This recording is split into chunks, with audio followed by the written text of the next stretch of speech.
L'imagerie médicale, couramment appelée radiologie, est une spécialité de la médecine qui utilise des technologies telles que le rayonnement ionisant ou rayon X dans le cadre des radiographies ou du scanner, des technologies comme les ultrasons dans le cadre de l'échographie ou le magnétisme dans le cadre de l'imagerie par résonance magnétique pour visualiser l'intérieur de notre corps, et cela dans le but de diagnostiquer, de suivre l'évolution ou de traiter certaines pathologies. L'imagerie, comme nous venons de le dire, est une spécialité qui va permettre de diagnostiquer certaines pathologies au stade infraclinique, c'est-à-dire avant même que vous n'en ressentiez les symptômes, comme c'est le cas dans le cancer du sein. Elle va permettre également de suivre certaines pathologies et d'éviter leur dégénérescence.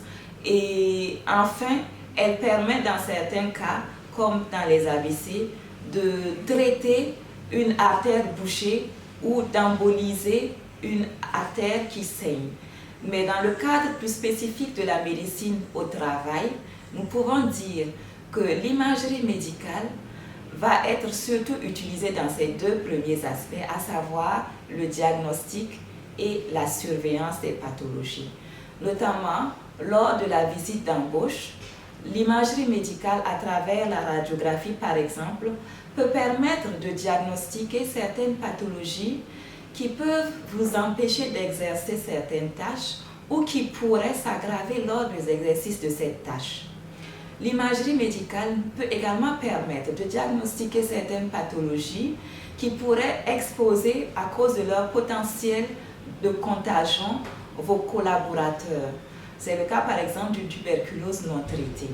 Enfin, l'imagerie médicale lors d'une visite d'embauche peut permettre de diagnostiquer, grâce à l'examen par exemple du rachis, une anomalie transitionnelle qui peut être à risque dégénératif, par exemple chez les manutentionnaires ou les chauffeurs. Donc, il faut savoir que cet examen-là ne va pas vous empêcher systématiquement d'obtenir votre poste, mais permettra à votre médecin de prendre les mesures et vous donner les conseils nécessaires pour préserver votre santé au mieux dans l'exercice de cette tâche-là.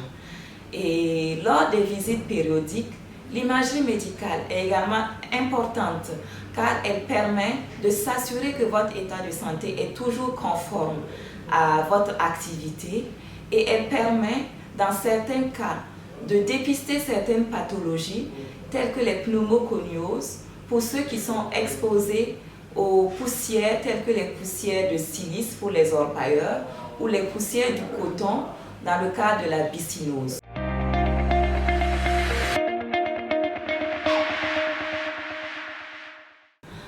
Nous devons dire ici qu'il n'y a pas de fréquence déterminée à l'avance.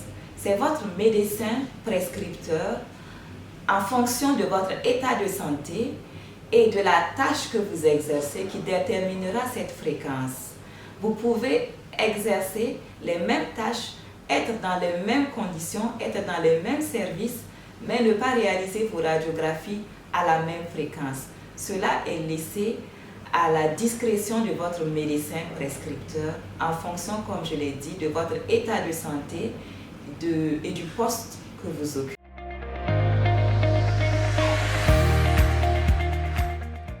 En règle générale, ce qu'il faut savoir en médecine, c'est qu'on vous prescrira un examen que lorsque ses bénéfices sont supérieurs aux risques qu'il pourrait vous faire encourir. C'est ce même principe qui régit la radiologie.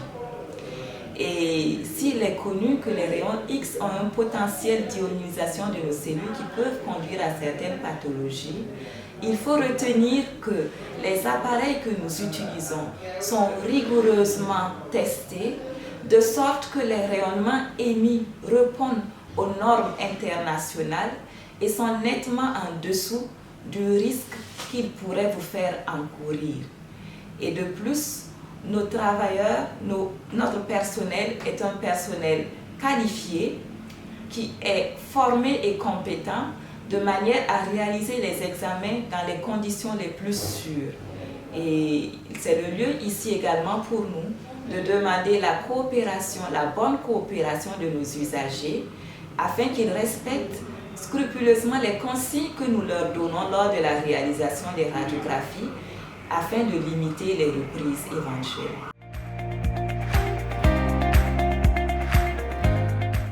Nous réalisons essentiellement dans le cadre de la visite médicale des travailleurs des examens de radiographie pulmonaire face et parfois de profil, des examens de radiographie du rachis lombaire face et profil, des examens de radiographie dorsale, du rachis dorsal face et profil, des radiographies du rachis cervical face et profil.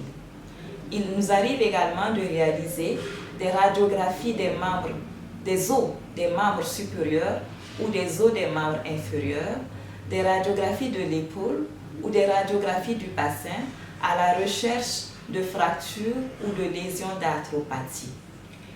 Pour ce qui concerne l'échographie, nous avons comme modalité réalisable à l'OST l'échographie abdominale, l'échographie abdominopelvienne, l'échographie pelvienne, l'échographie urinaire, l'échographie des parties molles, l'échographie obstétricale, l'échographie cervicale et bien d'autres modalités.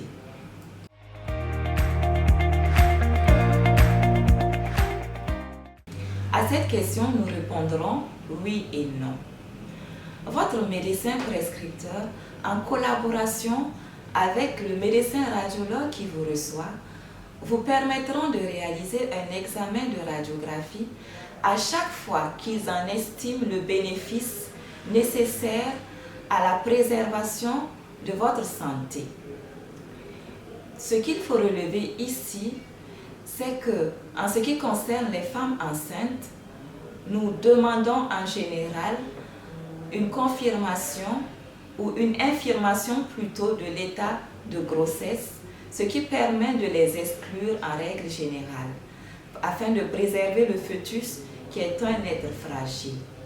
Et comme autre condition également, pour la réalisation d'une radiographie, vous pouvez être amené à retirer certains objets que vous portez sur vous, tels que les objets métalliques, qui peuvent impacter la qualité de la radiographie ou parfois à vous déshabiller partiellement.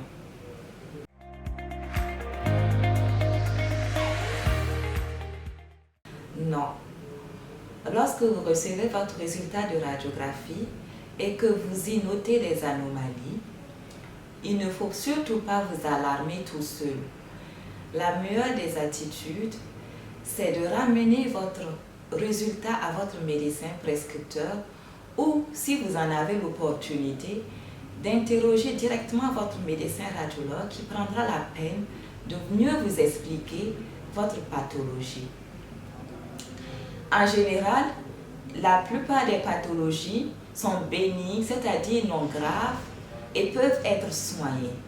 Et de plus, ils ne vous empêcheront pas systématiquement de bénéficier de votre certificat d'aptitude, surtout une fois soigné. Donc, comme nous l'avons recommandé, que votre résultat soit anormal ou normal, la chose à faire, c'est de le ramener à votre médecin prescripteur qui, en tenant compte de votre état clinique et des autres éléments de votre bilan, statuera sur votre état de santé et votre certificat d'aptitude, bien sûr. Enfin, nous recommandons à nos usagers de conserver soigneusement leurs résultats de radiographie et de les ramener à chaque fois qu'ils auront à réaliser une autre radiographie, car cela permettra à votre médecin radiologue de réaliser ce qu'on appelle une analyse comparative qui permet de dépister certaines pathologies ou d'en suivre leur évolution.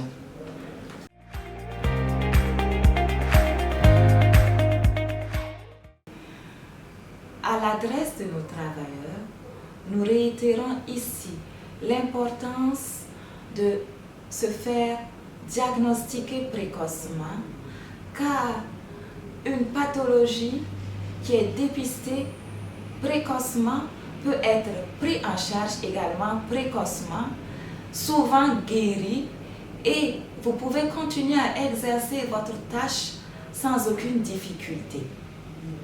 Le dépistage précoce va également permettre, en le cas échéant à votre médecin du travail, de réadapter votre poste de travail afin d'éviter la survenue de complications ultérieures qui pourraient conduire à une inaptitude.